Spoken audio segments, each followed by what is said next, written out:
All organizations start with why, but only the great ones keep their why clear year after year. Simon Sinek, author of Starts With Why, How Great Leaders Inspire Everyone to Take Action.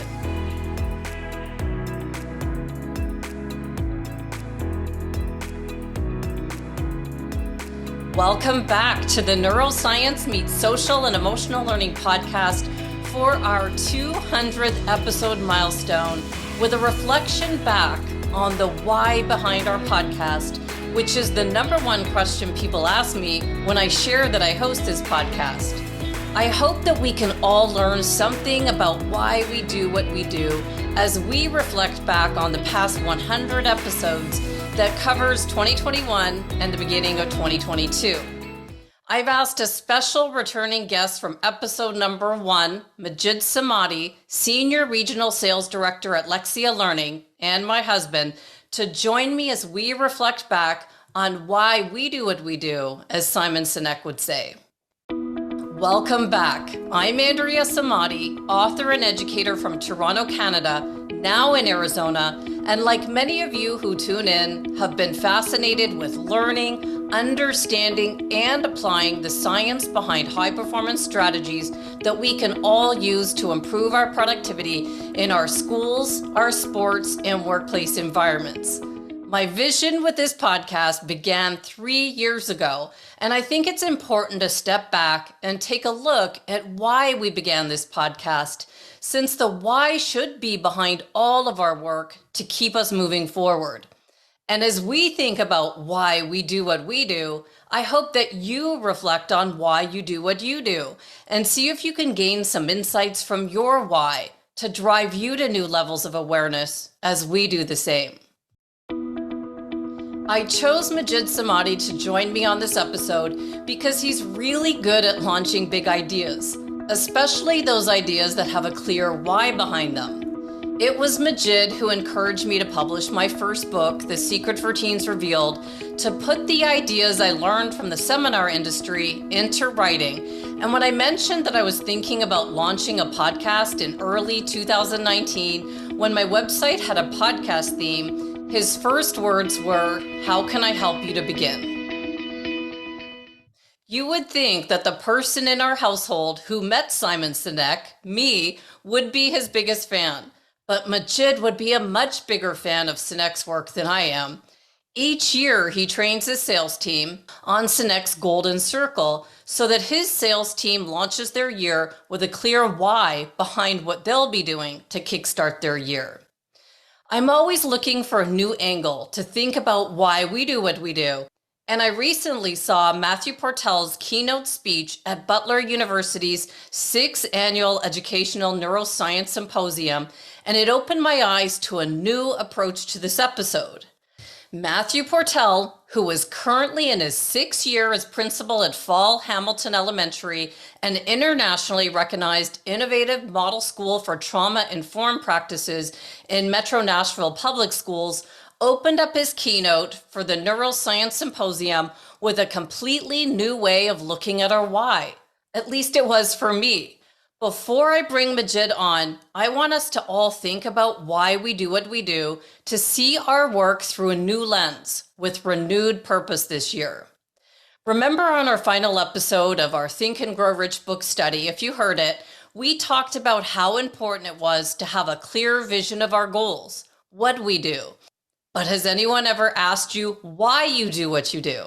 Canadian health and PE educator Dan Viglatori teaches this to all new health and PE teachers at York University's Faculty of Education. I'll put a link to his recent lesson in the show notes. But back to Matthew Portel's keynote. During Matthew's recent keynote, he gave us a formula to think about. He said to think about your intent, why you do what you do, plus your outcome, what are the outcomes of your work, and that equals the impact. And think about it. Are you having an impact when thinking about the work that you're doing? It's been almost 3 years ago since we launched this podcast in June of 2019. And back then, I didn't see this formula, but I knew we had the right intent with our work. We were making headway with our programs in the schools, but the impact was not at all what I envisioned. We were missing something important with our impact.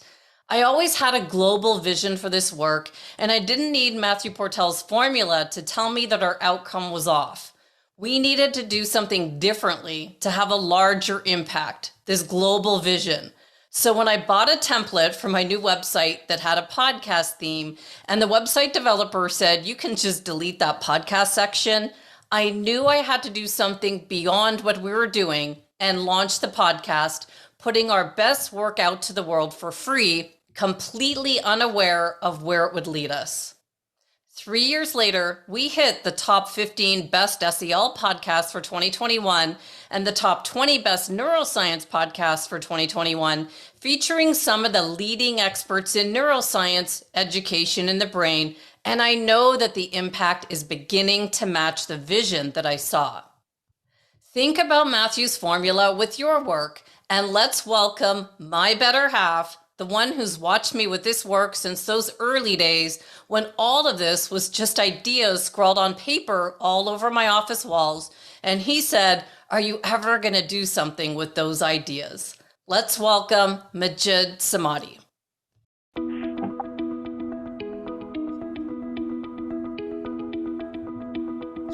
Welcome, Majid. Thank you so much for agreeing to come back on the podcast as a returning guest for this very important milestone. Welcome. Thank you. Thanks for having me on. Absolutely. Well, Majid, I know that I think it's important to thank people who've helped you along the way.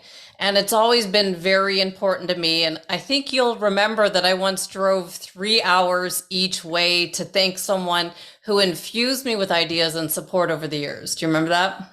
Yeah, Greg Link? Yeah, that was Greg. I've thanked everyone over the years, but I'm not sure if you know how much I appreciate all you've done to help me to keep this podcast going, from all those late night edits that often went into the weekend, and you'd take the kids swimming while I'm at my desk, or just giving me the quiet time that I need to research each guest. There's just so much behind the scenes that goes into the production of each episode. So my first question, after thanking you for all your support over the years, making everything happen, can you think back to episode 1 and tell me what you think are the biggest changes you've noticed since we launched this podcast to make all of this worthwhile? I think before even we get into that, Andrea, I think there's a couple of things I'd like to highlight if it's okay with you, since this is your podcast. So I think it's really important for everybody to know, the reach that you have, right? So if it, as of this morning, when I took a look at some of your data points, right, you're in 158, you have 158,000 downloads in your podcast, right? So thinking about, you're asking about like how the change took place, like from the beginning to now, it started with an idea, right? You started off by just having your headphones on, starting a recording, right? And kind of going from there and to what it's evolved now. We'll talk about it a little bit more later on, but as of today, 158,000 downloads, right? You take that, you kind of break up the math. It's like 10,000 downloads a month, 2,500 a week. And then what's even more impressive is that, the dashboard shows you're being listened to in 155 countries. So this was a learning lesson for me as well, because I had no idea how many countries there were. So I Googled how many countries are there, and there was 195 countries in the world as of today. Wow. And to be listened to at 155 countries and have a 4.9 rating on iTunes, it's amazing, right? So it's all these downloads. You've got amazing listeners. You've got people that are learning from you and just being here with you, seeing all the impact that you're making, right, that you have across the world, and getting all the personal messages from everybody. To me, that is a huge accomplishment, and that goes more than anything else, right? Because it has that personal touch where you're directly impacting every single person that listens to you. And then, all the different social media tools that you're working through, right? You're working through LinkedIn, Facebook, Twitter, YouTube, right? And then, having this material out there and the reach that you have also gives you speaking engagements throughout the world, right? I just thinking back over the 200 episodes, right? It's like, where have you spoken? I've heard you speak in Japan, in Singapore, Australia, all these countries, right? So I think it's a huge accomplishment on your part, number one. Number two, to have 200 episodes. 200 episodes. I'd like to share a little bit later on as well too, is like the amount of time that goes into each one of these. It's crazy, right? It's crazy to see how much time you put into this, and then because we feel it at the other end too, right? It's like, hey, let's go. We're going for a long walk because it's this is a 10-hour process or something like that with the kids. So it's so first of all, congratulations, right? It's a big number for you to reach. And then just, looking back at episode 1 and episode 200, right? What are some things that have come about it, right? You started off episode number 1. I remember coming back from a business trip in LA, and I walk into the house. You're like, hey, I need to record you for something. I said, sure. So we sat down at your desk, and you threw a piece of paper in front of you, and you had some questions, and you started asking me these questions, and obviously you had no time to prepare or look at it or anything like that, and you recorded it, and that was your first episode. And the quality of how your podcast has evolved, the guests that reach out to you that want to be on your podcast to share their message with everybody in the world, it's day and night, right? It's some of the people that you've had on the 200 episodes that you've had on, there are people that are leading experts in their field, and their message resonates with so many different people in so many different ways. So I think it's day and night as far as where we started off and where you are today, and your numbers reflect it, right? To have that kind of an imprint and kind of a direct impact on people across the world, I think that just shows how you've evolved from episode 1 to number 200. Thanks so much. Well, I couldn't have done it without you. And there's a lot of services that you can use that people contact me all the time, and you can pay for downloads and pay for reviews. And people are always saying, I could get your download so much higher and in so many more countries. And I'm thinking, well, I send them the stats. I'm like, well, we're already number 1 in Ireland. What are you going to do? And then they're a little bit taken back because they're used to grabbing people and saying, for $100, I can get you 3,000 downloads. And I'm thinking, well, that's not really going to help me. So it's just interesting that these are all real listeners. So everyone that tunes in has found the podcast and they're finding it useful, and nobody's been paid for a review or, which I think is the unique part of this whole podcast for sure. Yeah, it's a lot of times you see like people, they have like their Instagram followers or something like that. They have like 10 million people following them, right? And it's like a brand new concept, and they have all these followers. You wonder like who do they pay to get the list pumped up? This is your numbers are genuine numbers. What I'm really excited about is to see your work materialize, right? As well too is with YouTube. You're over that 1,000 marker as far as downloads, right? So if I can share any messages to go download, go listen to these podcasts on YouTube, because it does have a direct impact on the work that you're doing as well. So reaching that 1,000 download marker on YouTube has an impact for you as well. It's a subscribers. Yeah. Thanks. That's your field of expertise. So, okay. So it's the subscribers that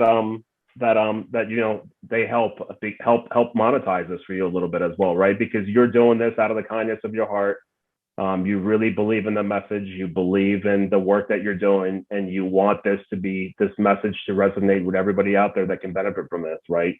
So it's nice to see the other end of it as well too with YouTube, when you have subscribers to your channel, that it does help make an impact for you differently as well. Definitely. And I'm going to get more into the monetization of this, because I think it's important. Everybody does ask, how do you make money from a podcast? And you've just mentioned that a podcast is a give back. When you're launching a podcast, you're not thinking, or shouldn't be thinking, of what am I going to get from this? It's what am I going to give? And it's a complete give back, right? Exactly. Exactly. We'll get 100%. to the monetization part because that is also important. It's in one of the questions. But, just going back and thinking to our first episode, and that was June 2019. And like you mentioned, you just came in from, I know you're working LAUSD and you put your suit jacket on my desk, and we didn't have all this audio equipment and there was no prep. But almost 3 years later, what would you say now after the pandemic?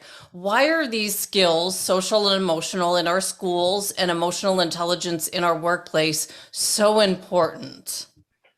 Yeah, so it's the foundation, right? So being our students, we the famous saying of our students are our future, right? It really is, because it's important to have these foundational skills in place for students, so that this way, as they go through the educational system, they learn, what is the most efficient way of learning? What are the important pieces in education that we need to tie in with learning, English language arts or math or science or STEM, any of those items. We learned early on. I had the opportunity to work with Carolyn Dweck, who was, she really put SEL, put her footprint on the work in SEL. And I had a lot of opportunities to work with her side by side, with different states and different districts. So it was early on. It was important for us to learn the foundations of SEL, which has really evolved over the years, where it's gotten a little bit more complex as far as how learning takes place. But I think what's also really shifted is the whole shift from SEL to more of a brain-based, right? So there's a lot of times SEL, some states are not really big into SEL, but when you talk about the science of the brain and how learning takes place, there is no challenging that. Those are pure scientific facts. And those things are all important to be able to really have curriculum such as, ELA and so on, stick to the foundations of how you can become a better reader, how you can become a better learner. So I think those things never change. The mindset is the most important approach, that you need to believe in what you're doing, that it's going to work. And that doesn't change if it's in business, if it's education, if it's personal goals. You have to have that personal belief as to, yes, you can do this, how you can become better at what you're doing. SEL gives us that foundation to really put those into perspective.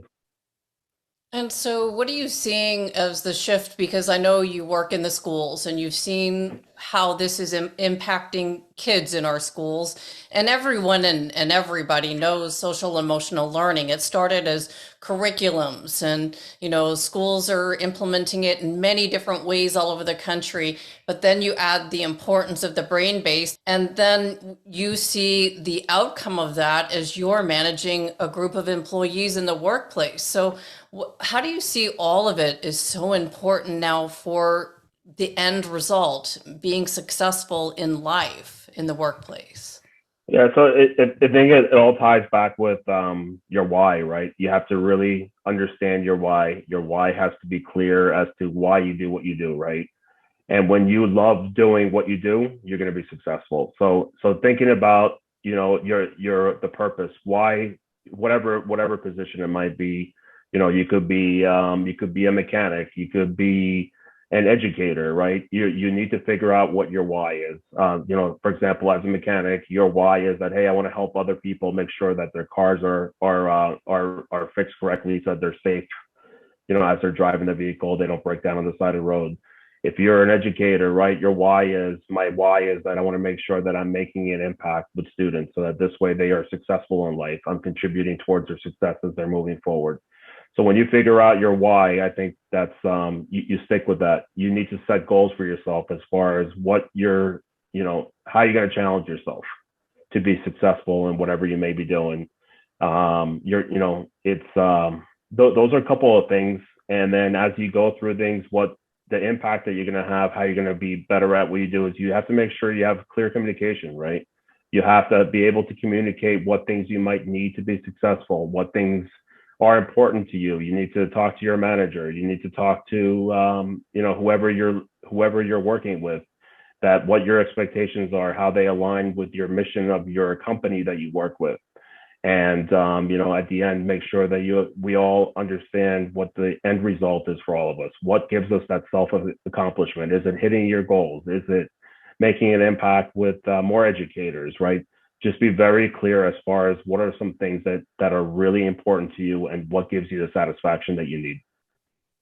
Definitely. And as I think about and as I've watched you working with your employees, it's very obvious to see how well respected you are with them. Do you think it's because you focus every year on their why? Why do you think your team just enjoys working with you so much? What do you think you're doing? I think it's a lot of different things, right? So work, we all have our own personal families at home, right? But at the same time, our sales professionals that we work with or whoever we work with, right? That's the second family that we have, right? So our primary family is our immediate family at home.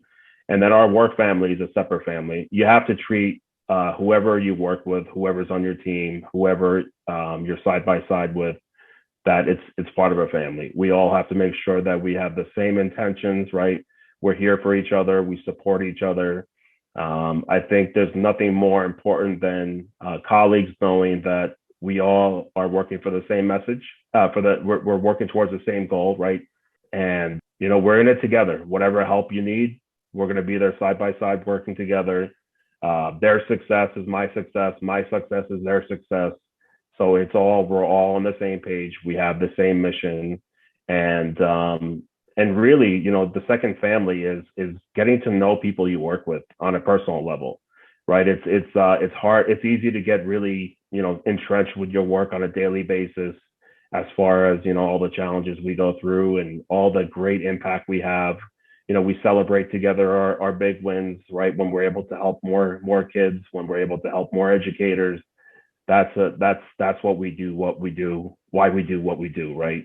Because we want to make an impact with students, with teachers, with educators across the state, in every state across the country.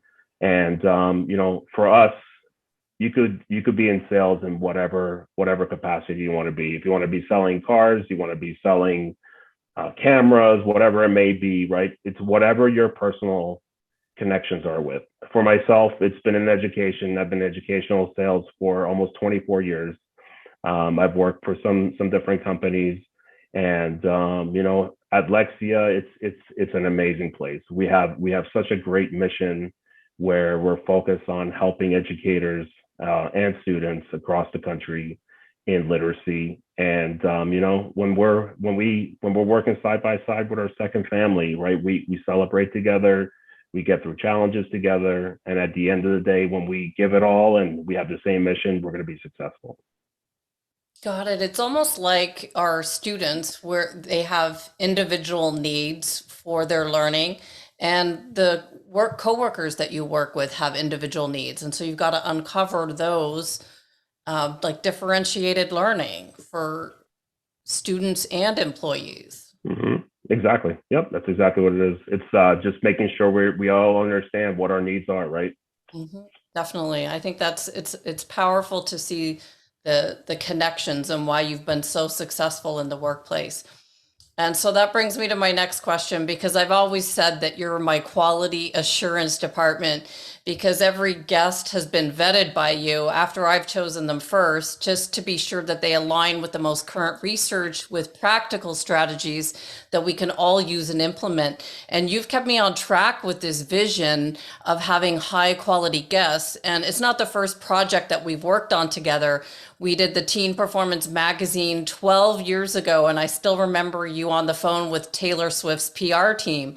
So, what sticks out to you with this responsibility added to your plate of everything else you do, of making sure we provide the highest quality of guests and content to our listeners, like we did 12 years ago with the magazine?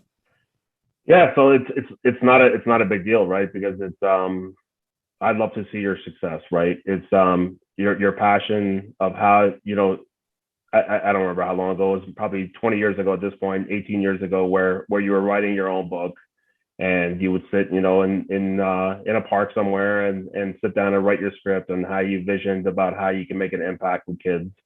right? So I think it started with that, and then just seeing over the years how you've developed yourself as far as coming out with new books, writing a new curriculum for programs that schools in Arizona adopted, and just watching, being by your side and just cheering you on and celebrating with you the success that you have. I think those are the important things for me that that really make the difference. And then we started the magazine with Dr. Jeffrey McGee, the Team Performance magazine, and it was an adventure to try to figure out how you're going to fill a magazine up with quality articles from different researchers.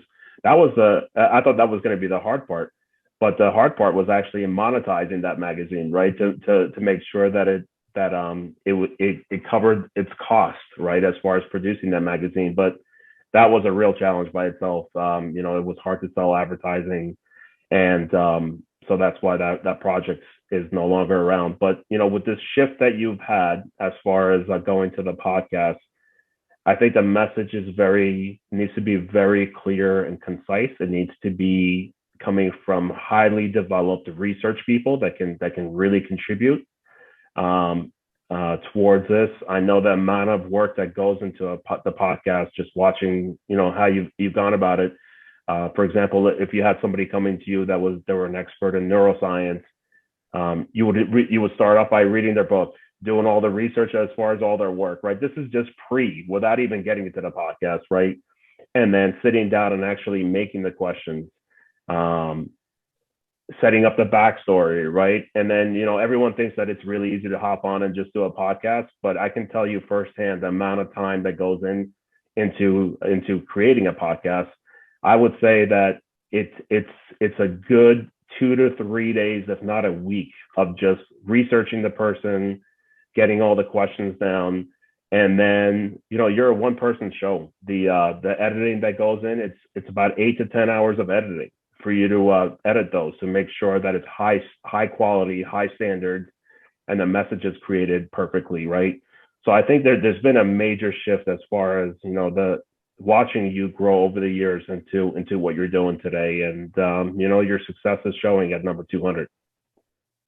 Thank you so much. And the keeping that high quality has always been so important. It started with the magazine and having celebrities. It wasn't just, get a whole bunch of kids to answer questions. It was like, well, let's get Taylor Swift on the phone, or even getting Sean Kingston and some of these musicians was a challenge. It was really good, I think, for sales back then. You can apply all these skills, getting told no, Sean Kingston's not available, and then getting put onto different people that you might not want. They're lower level, and you're thinking, no, I want someone of high caliber. So you just keep the quality high. And I think we've translated that over to the podcast, that people might not know why it's so important for me. People say, wow, you've got some great people. I'm like, that's intentional. We did that right from the start, wanting to keep the quality high so that, we become one of the top neuroscience podcasts for, by design, not just by default. Yeah, and you always strive for the best, right? You don't go for average, right? You always say, I want to be the best at this. I want to have the best guests available, right? That's on there because their message resonates with more people, right? They're credible. They've already had the research in place. So I think it's just very common just to go for the best. Absolutely. So we hit the first 100 episodes last December of 2020, and it's been a bit over a year ago. And I know that you don't have a chance to listen to all of the podcasts, even though you do know who I'm interviewing. But I'll do a thorough review of the lessons learned from our top 10 in the past year.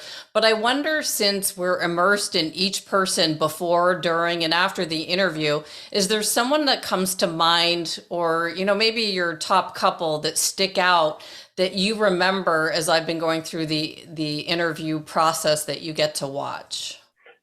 Yeah, that was a tough one. There was a lot, right? to pick from 100, and all amazing people, right? Amazing experts in their fields, great messages.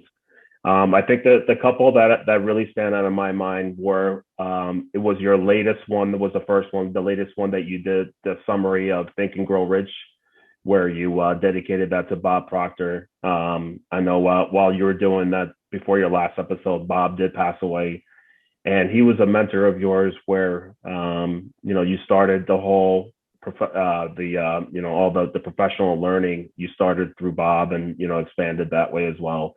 So I think based on the meaning of what Bob had for you, I think that was probably one of them for me. And then I also had the chance of actually we went through it together, right? At the Think and Grow Rich, right? We had an opportunity at, I don't remember how long ago was that. Was that like 14, 15 years ago? I think it was So I think in like Scottsdale, 2008 at least. Like 2008. I didn't Yeah. force you into the seminars right away when you first. It was pretty close. We had a chance to sit through the weekend in Scottsdale and spend time with Bob. We also had an opportunity to go through one of his other projects that he was working with, and was about the book writing and so on. And I remember I was going to write a book, and I wrote the first page of it, and I approached Bob with it, and he goes, "Hey, I like that idea." He's like, "I'll write the forward for it if you write the book." So unfortunately, that didn't go past page one due to lack of time. But Bob did commit to write the forward on that book, which is exciting. I think the next person was another person that had an impact for us as well too, was Doug Weed. He was somebody that was just an amazing person. He was a presidential historian, and he did pass away a few months ago as well too. I remember the reason why Doug Weed, his voice, his message was just so calming and so entrenching, right? When you would listen to him, you'd be drawn into it. And he did help us as well too. When you were working on your character program with Arizona Department of Ed, one of the things that was missing from that was the civics piece. And I know you reached out to Doug, and he said, "I'll absolutely help you with that." So he did help with the civics piece, and really made your program meet the qualifications of the Department of Ed. So those were a couple. And then the last one is Kristen Holmes. I think was she the founder of what, Andrea? I No, don't remember. she was the VP, and I forget her title without looking her up, but Yeah, I'll put her in the VP of something at Whoop. partnerships or something like that. Yeah. Yeah. So what I think was interesting with the whoop is, by the way, that's my Christmas gift from Andrea, my whoop. And when we back in November, when you did get COVID, right? It was we had a wedding that we attended, and unfortunately, you got COVID from it, and somewhere in that process. And your whoop device is what told you that something wasn't right. Your respiratory distress jumped up significantly as you weren't feeling well, and so it was like almost like an indicator of what's happening. So it's been interesting, tracking our sleep on it, and just watching the daily strain, how we recover. So those are a couple that really stood out in my mind because they have personal connections with me.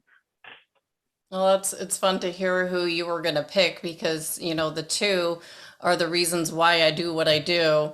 And then Kristen Holmes with the Whoop is, how I stay healthy and improve. And we had that whole season 7 is health and well-being for sure as we're moving on. And that's a current a theme right now for sure.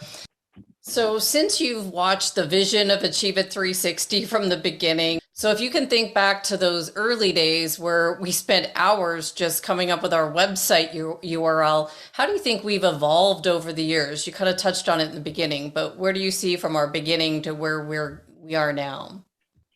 So I think the messages stayed the same. It's all about the kids, right? It's about the kids, number one. I think how we've evolved over that time is that your messages change from the kids, right? It's still about the kids, but at the same time, adults are just as important as kids. So I feel that over time, just solely focusing on kids, we've shifted to kids and adults now. And at the same time, it's become more laser focused, right? So before it was more, I feel like it was more general in the past as far as some things that we help with, maybe with kids, like how do you focus in school? And now your whole attention has focused on, how the brain really impacts how we operate and how we do things, how our messaging needs to be fine tuned. And with your podcast, right, you brought in health into this as well too. How do we run optimally as far as health? Because without your health, you could have all the brain stuff as well too. But if you don't have your health, it's you need to create that fine balance between all of them. So I think it's that message has just gotten more clear, more concise, more researchers, right? More specialists like, doctors and so on, participating and really fine tuning your message and the work that you're doing. And I think that's led to the great content as well too, right? It's the bigger this podcast gets, the more followers it has, the more you can attract, specialists and researchers into providing more solutions and more input on how we operate best. I know, last year I think we went and did our brain scans. I'd never even knew that you could do a brain scan until you're like, hey, we're gonna go to LA and they're gonna scan our brain. So I had no idea what that's gonna entail. And then we go in and it's like you're laying in this machine and it's like flipping you around and stuff to get a scan of your brain. But it's pretty cool, some of the results that we got out of it to see what the scans are actually showing about how our brain's been affected throughout the years. Definitely. I think as you're talking, I'm remembering the switch of when I thought, we've got to focus on the educator. And then I just thought we've got to include the workplace. And that's why I tried to have some of the podcasts or have to-dos, steps or strategies for if you're an educator or if you're in the workplace, because I thought it was so important for us to be able to implement these ideas. And then I started getting emails, and I get a lot of messages that come through direct message, like you see me always, answering things, but they come in. People all over the world are listening to these while they're on walks or while they're exercising. And I just remember the switch. A lot of my friends were saying, you've got to have, this podcast, or you've got to have your ideas go out for everyone. And that's when I kind of tailored it that way because, I think I'm using these ideas to try to improve and listening to them over and over again. Some of the episodes, it's for everybody. And I remember that switch thinking it can't be just focused on kids. We've got to start including putting the oxygen mask on ourselves first. And I remember even the switch in SEL, you've got to focus on yourself and then you can regulate a student. So I remember this. Yeah. And I think even a tidbit for everybody too is that, all those things, like Andrea will respond to you in the middle of hiking. So in the mornings we're hiking. We have a routine where we hike every morning. We'll be hiking. I'll be in front of her, and then I'll turn around. She's not there, and then she's over there like answering somebody because they reached out to her and said, "Hey, I love your work around this." It's close to it. It's close to it though, and it's you're responding to them, and maybe even your guests that you're having on your podcast. They send you a quick email, and it's like you're responding to them right away, right? And it's trying to manage all the social media sites to try to really get back to everybody that responds to you, right? That asks us questions. I know there were so many instances that people reach out with personal items, right, to you and ask for advice. And what I respect the most is that you don't try to give them your answer. What you try to do is you try to tie in the researcher, right, or the expert, and say, you might want to watch this podcast because this person highlights some of these items that you've expressed with me. Right, because you're not a doctor, right? You're a former educator, and what you're doing is you're giving people, you're putting them in touch with the proper people that are experts in those areas. So, to me, that's really important. That what you're doing, and you're always really responsive with questions or anything else that comes your way.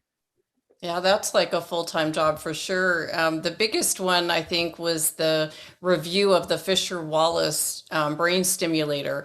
I got a lot of comments and questions from people that really want to make sure I'm a real person that reviewed this. I'm like, I really did wear it, and I could send you the picture, but I think the model looks so much better than you sending the picture. But those are real people with real questions, and then they see I'm real. And there's a couple of people I've become friends with. There's like I don't know if you knew this, but there's this girl out of Toronto.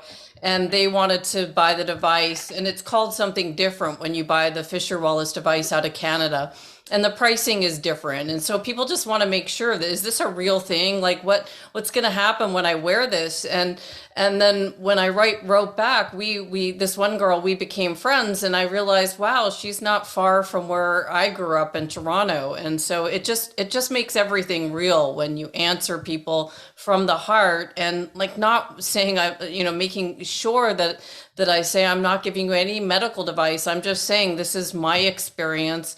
Try it. See what is your experience. We're all different. So Mm-hmm.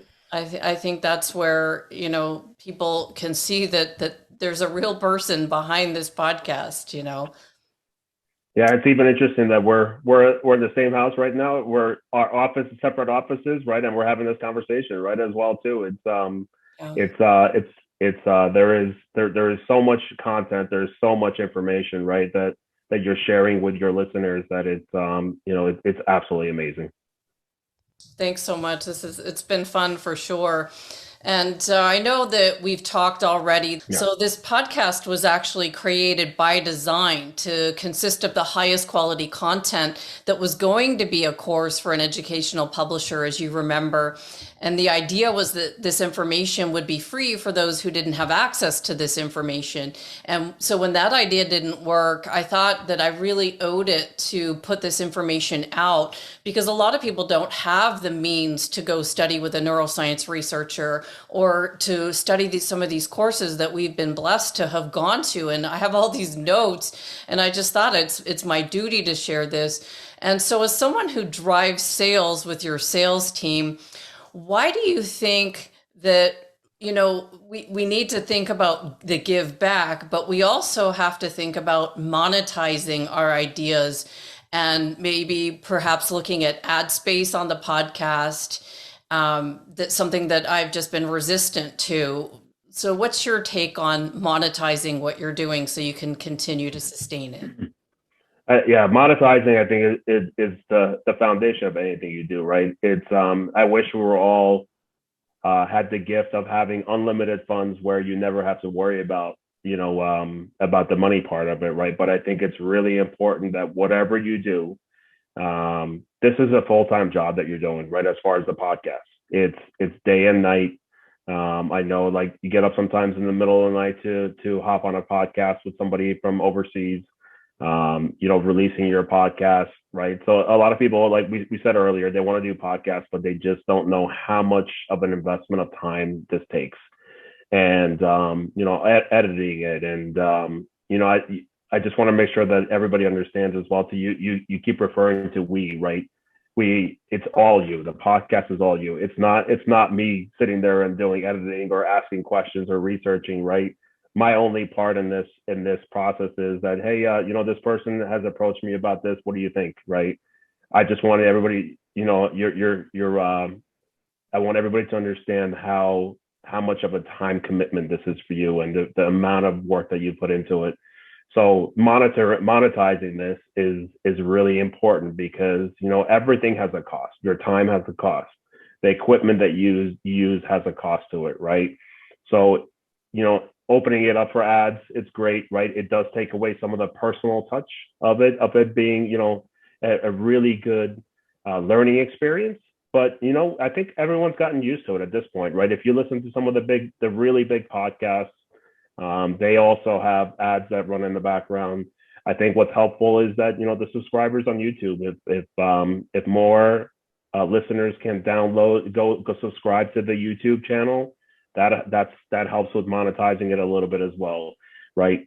Anything you do needs to have a monetized side to it as well, to make sure that it covers the expenses and keeps everything going. Got it. And not to be fooled by a lot of people come to me and think, well, I'll start a podcast and get all these listeners and then the money will roll in. So the reality is that you've got to fund it, whether you've got a back end, programs and services and consulting, or mastermind groups, or some other way that you're monetizing it, because this is the give back. And then you have to have a plan for how you're going to make money and funds, right? Yeah, it almost ties them back with, you remember Bob Proctor? We had that session, the class we went to with the Write Your Own Book that we referenced earlier, right? He always kept saying, he goes, you can publish your book. Some people think that you can publish a book and you're going to make, millions off it or whatever it is. Your book is not what's going to make you the money. Your book is what gives you your credibility, and then it allows you to have other opportunities to expand what you're doing so that you can get paid for those things, right? So the podcast is the same thing almost, right? I kind of look at it as a book. It's your intellectual property. It is your work that goes into it. It'd be nice to have some part of it monetized, right? But there's a bigger picture at the end of it. So anybody else, right? Whatever you do, you've always got to look at the bigger picture and how that impact will affect you. Definitely. So for those who tune into the podcast from whatever part of the world they listen to, what would you like them to know about the behind the scenes production process? Now, you've kind of mentioned a lot of the time that goes into it, but what do you see that others don't, without embarrassing me too much, from the researching, editing, and the production side of things? So the key word was too much, right? No, it's pretty intense, right? So it's I know all day you're spending the time researching the guests, reading their books, whatever it may be. But it's doing the podcast is the easy part for you because you've done this and you have such a process down. It's the editing, right? It's like nobody can come near your office. The office door is closed, and like the kids go in there, be like, "Hey, mom, I need help with this." You're like, "Get out!" No, you don't say that. But it's you've got to focus, right? Because this is deep stuff, right? It's not like, hey, let's talk about a baseball game or something like that, right? It's about the brain and how the neurons and all this other stuff kind of connect together. So I think it's just the part that hey, I'm doing my podcast, I'm editing my podcast. Leave me alone. Don't distract me. So it's nothing embarrassing. It's just that it's high level information that where you've got to really focus. You can't have distractions. So for us, that's the hard part, right? Is that we want to spend time with you, and it's like, no, leave me alone. I got 6 hours to go. I'm on minute 2. And then it's like I remember at the beginning, like every podcast, it's like the first 10-15 minutes is the hardest part because it's setting up all the things, and then it starts flowing, so it's easier. So, but that 10-15 minutes of actual content is like 4 hours of your work. So it's so that's the hard part of it, is just leaving you alone so that you can do your things, because when we're all home, right, it's we want to spend time together. Definitely. Well, I appreciate that you guys give me the time, because otherwise I'll edit something and I'll have something replicated. All the times I mispronounce something, like even the simplest names, and I don't want to have that go out to, 155 countries that I've said the name of a guest wrong, or that I've quoted somebody wrong, or I've said a scientific term incorrectly, and they're really difficult. I'm always on those sites, like, how do you pronounce? I think I put one out that it went out and like 100 people downloaded me saying it incorrectly. And I thought, I'm going to leave that for a while, because it's not easy to get the words correctly. I think it's okay to sometimes make mistakes. And that's what, I've learned over this past 200, that doesn't have to always be perfect. That, this is fun to have somebody to kind of debrief what the process has been like, because, it is intense. But if I make mistakes, it's also okay. That's the fun part. Yeah, I remember you were interviewing somebody from the Jets, and and the head coach of the Jets, his name's Robert Saleh, right? Right. So that's the proper way of saying Saleh. And so you asked me, like, oh, how do you say this guy's name? And the coach, and he's an awesome coach. Being a Jets fan, it's I said, this is how you pronounce Salah. And then you went on the podcast and you said Salah. You made me practice over and over again the wrong way. You kept saying like Salah, Saleh, like all these variations. I don't know. So then you went on with the person that I forgot what he does. Chris Gargano, yeah. But I don't remember what was he not a broadcaster, but he was in the PR team. PR department, yeah. The Jets. And he told you that's not how you say it. It's Saleh or something like that. I don't know. We have to re-record that one. So then I had to hear your wrath. You're like, oh, you told me the wrong pronunciation. It's not Salah. but it's it is Salah, by the way, and so they're just pronouncing it wrong, but it's Yeah, but it's everyone else is wrong.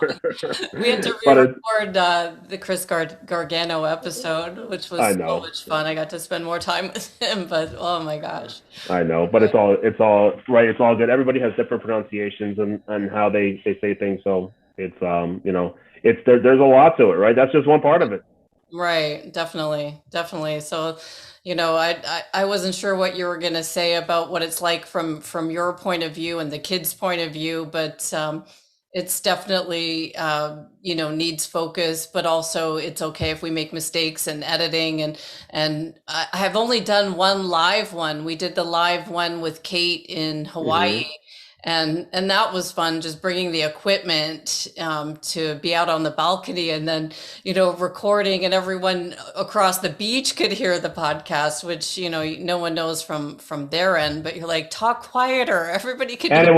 it was 2 a.m, wasn't it? Like Like three, I I'm don't know. trying to sleep, and then like the computer screen's like lighting up the whole room from the It balcony, and it's like I could hear you, Kate, and somebody else talking. was just me and Kate. Oh, I thought it was somebody else. And then so we could hear that inside the room, so I could just imagine what it sounded like outside. People on their vacation in Hawaii, and it's like, so how does the brain work? Oh, fun. I only did one live one because it was actually fun to have somebody that you could talk, that it's not so rehearsed as well. Like I hear other podcasters and they just go on, and my content is so specific. Like I have a lesson that I want to teach, and then I have like strategies that I want to get across. There's no time really for joking around, and that part I think I miss. I don't get to in any part of my work go hang out and joke around with anybody. So it's like a very serious thing, but it's fun to have you on and to kind of like see the other side of this and get to actually laugh about some of these things and not always be so serious. Yeah, and then you mentioned the kids earlier. I didn't bring that up, but like when you're doing your editing stuff like that, like it's like I gotta yell at the kids like, "Hey, keep your voice down. She's doing this." Or when you're recording, it's like, "Keep your voice down. Mom's recording next door, right?" And it's like they come in here. They're like, "Oh, I have a question for mom." I'm like, "No." I'm like, "Ask me the question. Mom's editing. She can't be distracted right now." So it's pretty intense. It is intense, but thanks for always giving me the quiet. Yeah. So aside from the fact that I know you'd support anything I produce and create, what is it about this podcast that you've seen that's different from some of the other projects that you've seen me working over the years in this office? Well, it's the time commitment. It's the end result, right? It's the materials that you're publishing. That it's helping you fine tune what your messaging has been, right? What your beliefs are, because now I think a lot of those things that in the past, going back, 16 years ago, a lot of those things were things that you had learned in the seminars, right? So those were all things that are important, but at the same time, now I think what you learned, you had your foundation. Now it's putting the science behind it. So it's clarifying that message, really improving that message as to how learning takes place, what are things we need to focus on. So I think those things have all shifted significantly towards a more clearer, precise message that you're delivering.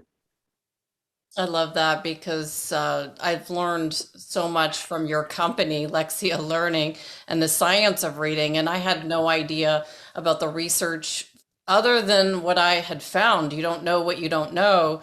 And just learning from some of your coworkers about Scarborough's reading rope and how learning happens in the brain from a different perspective. It's been powerful. Like it's unlimited how much we can learn. It's ongoing, which I think is fun, that I get to do the learning and then share it with all 155 countries or whoever is tuning in. It's just been an amazing process to get to fine tune and be that person. So I'm grateful for that for sure. Yep, for sure. So it's difficult for me to go back to earlier episodes when my sound quality wasn't that great. Back in the beginning, I wish I had launched with all this incredible equipment, and I just didn't know where this was going to go. So I started simple. But back in the earlier days, my first interview with Ron Hall, who now uses our podcast as a resource for his graduate class that he teaches on trauma and resiliency at a local university in his area. Or when I was nervous for at least the first 50 interviews, including Greg Wolcott from episode 7. And he's become one of our top supporters, giving me many opportunities to speak and share resources with First Educational Resources. But I sometimes do go back and listen to those earlier podcast episodes, and the content is always useful, even though the audio just is difficult for me to hear, but it's applicable. And I know that we launched without being perfect, but we always were open to learning something new. What do you think others should know about the podcast that I just would never say? Wait, let me. I have no idea. What? Okay, so let me ask a different question. So, like, just going back to, those earlier episodes, what is something that you think is important for other people to know about this whole progression of number one, where you were a guest? There was all this crackling with the audio back in the day, but what do you think other people should know about this progression, that you don't always start perfect and then you fine tune as you go along and improve as you go along? What should others know as they are listening? Yeah, I think everybody wants to do something, right? They have a thought in mind that they want to accomplish. If it's something personal, if it's a project, if it's starting something new, like even a podcast, right? And they have this vision that they're going to roll out from day one, like being perfect, right? Having like the most expensive equipment for sound and having monitors like everywhere or things like that, right? I think a lot of people get caught up in those things. I think what's really important is just, put your idea to practice, right?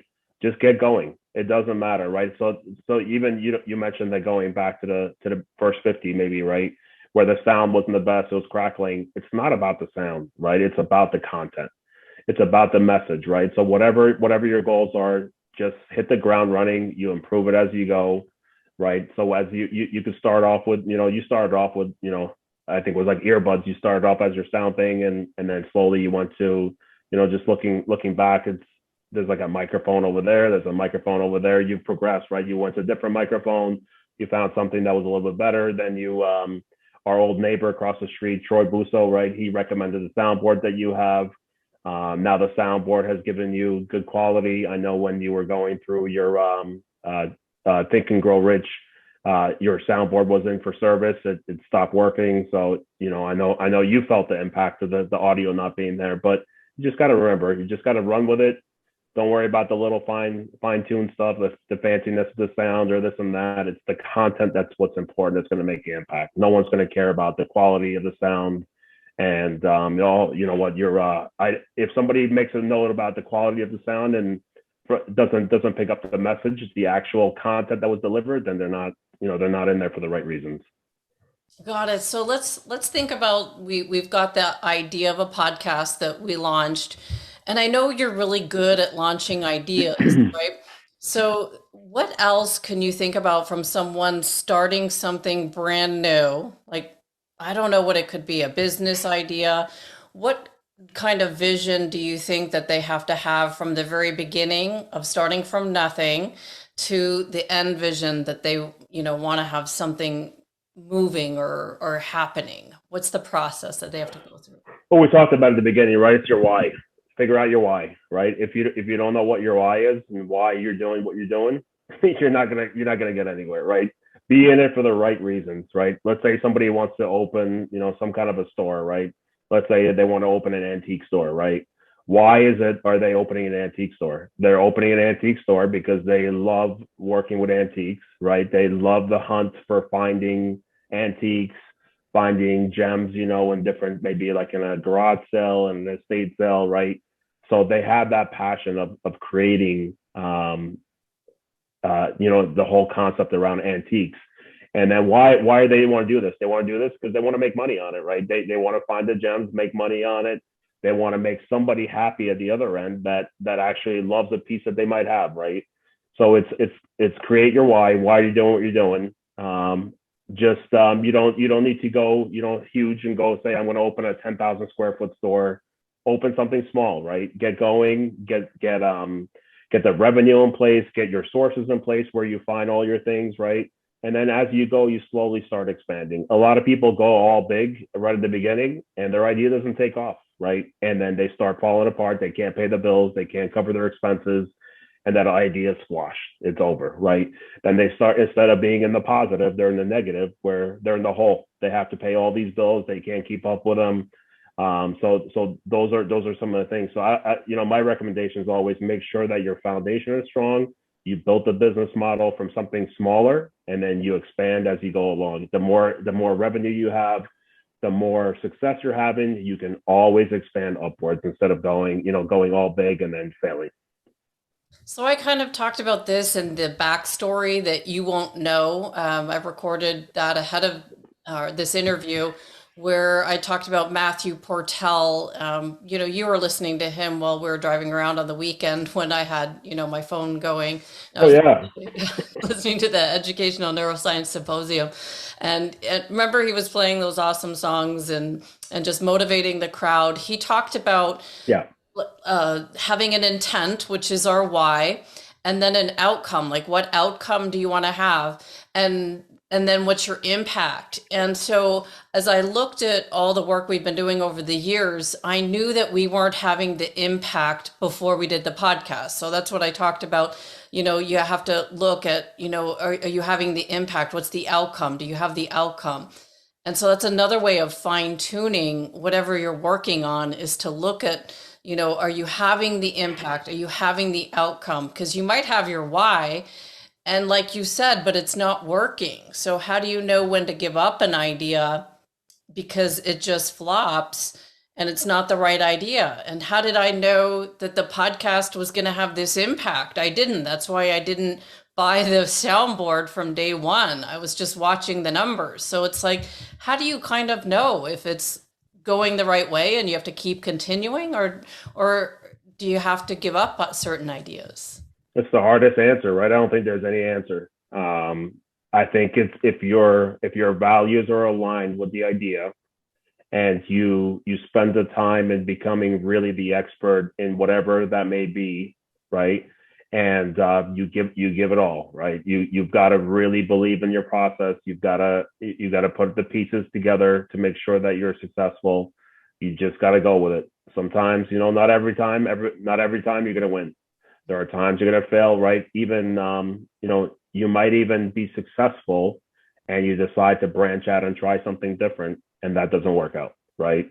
There's no real rhyme or reason. You just have to make sure that the preparation that you have in place, the research that you put in, the time that you put in, it all aligns with your mission, right? And if your mission is successful, I think you're going to be successful. But there is no real answer when you pull a plug on a project, right? Sometimes it's so hard. You put everything into it. You put all your finances into it. You go for it, and it doesn't work out. But you've got to know what's important from that is what things made you fail, right? Why didn't it work out? So this way, when you branch out again and try to go a different route, you've learned from all those personal experiences. So that this way it sets you up for better success moving forward. Got it. Yep. Important lessons to learn. So if you were to come into my office and hijack my email account for the day and invite a guest that has nothing to do with neuroscience, but you're going to interview them, who would you pick and what would you ask them?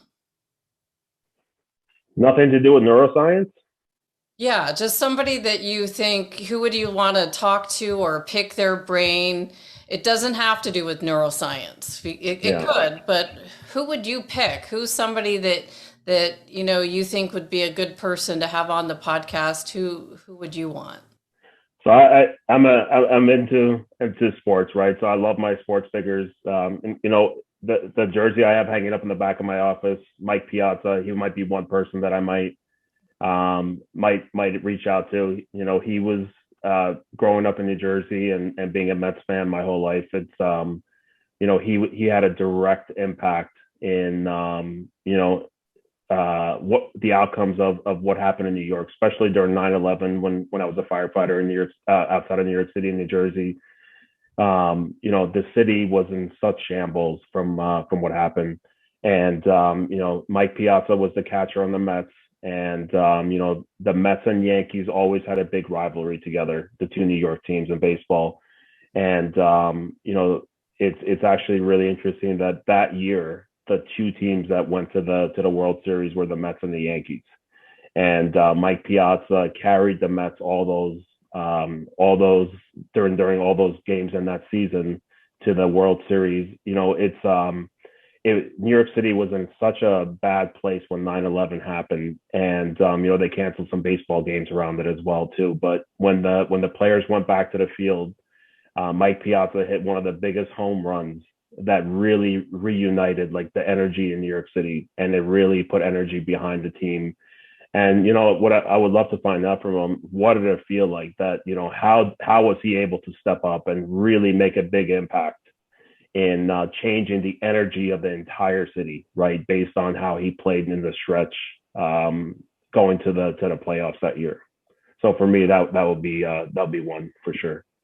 Wow, that gave me chills because although I'm not as big of a sports fan as you watch some of the beginning games and you watch the national anthem come on, and it's amazing watching the fans and the ability that a sports team can influence the fans in one stadium. And then thinking about what's happening outside of that, it's just amazing what impact a sports team can have. Right. For sure. It's amazing. That's a good answer. So, Majid, is there anything? Thanks for approving. Yeah, of course. Is there anything I've missed that you think is important to share on this 200 milestone episode? And we haven't spoken about the fact that you believe in the importance of giving back to the community. Like you just shared that. I would never have known that was going to be your answer. But with the work you do in your spare time, why is giving back to the community so important to you? We all work, we all contribute to society. We can, we work so that we can, fulfill the needs that we have inside, right? As far as the impact we want to make, we work so that this way we can put food on the table for our family, right? So that this way we have, the luxury of doing some of the things that we want to do. But at the same time, it's really important to ground yourself, by volunteering, by giving back to your community. Going back to when I used to live back in New Jersey, I was a volunteer firefighter for 13 years. As I mentioned, I was in northern New Jersey. We're about 10 miles outside of New York City during 9/11. Looking back at my past years, right, it's being a firefighter was one of the most fulfilling jobs that I had. Back east, most of the departments are volunteer except the big cities. So there is no paid firefighters. The volunteers are what, run the community, provide safety for the community. And I can go back and, I joined the fire department, I think it was in 98. So it's 1996, I think it was. And those people that I work with, they are true family, right? I still keep in touch with them. There's a reason why they say we're brothers, because we really are. It's like brothers from a different mother, and we all stay in touch. We all were there for each other, and giving back helps keep you grounded as well too, right? You might be really successful in life, and then you start forgetting about some of the calls that you went on, the people that you served, right, in the community, of how you were able to help them out, how life was, how they're struggling. It really grounds you, keeps you grounded. And then I also was a volunteer police reserve in New Jersey as well, in Paramus as well too, for 8 years. I was a sergeant there. And, again, going on some of the policing calls to see, how we can help out, what some struggles families are dealing with, kept me grounded. And then when I moved to Arizona in 2006, I struggled. I didn't have that volunteering part, because there's really not many opportunities with volunteering in Arizona. Everything is paid departments. And I had the luxury of finding, getting back into law enforcement as a volunteer and giving back to the community. I think it's really important that it keeps me grounded on a daily basis, right? You might be having success in business and work, right? All those things. But at the same time, seeing how some people struggle and how they need help, it just really brings you back to your foundations of why it's important to give back to the community. Definitely some powerful experiences that you've gone through, that you've shared, that it's definitely grounding, because you don't know what other people are going through, and experiences like giving back and volunteering, you get to see another side of the world, for sure. For sure. Yep.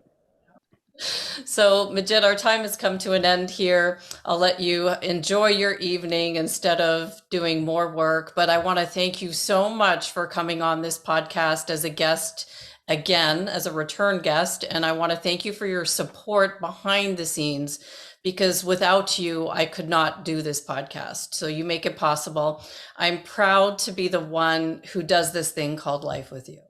Oh, I appreciate it. And congratulations on your 200 episode. You know, a lot of your guests, all of your guests, they don't have the luxury of being in the room next door to you, right? To have to have the podcast. So I actually have something for you.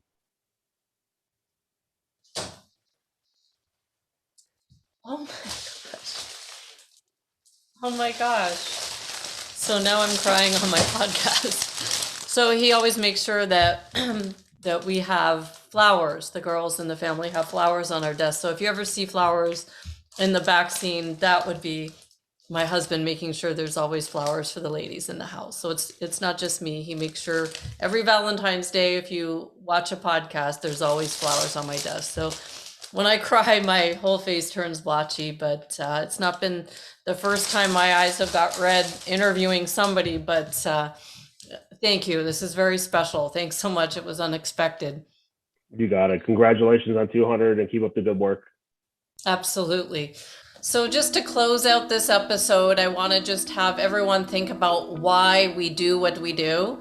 Because if we're going to put in the effort behind something, we want to make sure that we have a strong foundation of why we do what we do, and we look at those outcomes, and then we look at the impact and see the impact that we're having.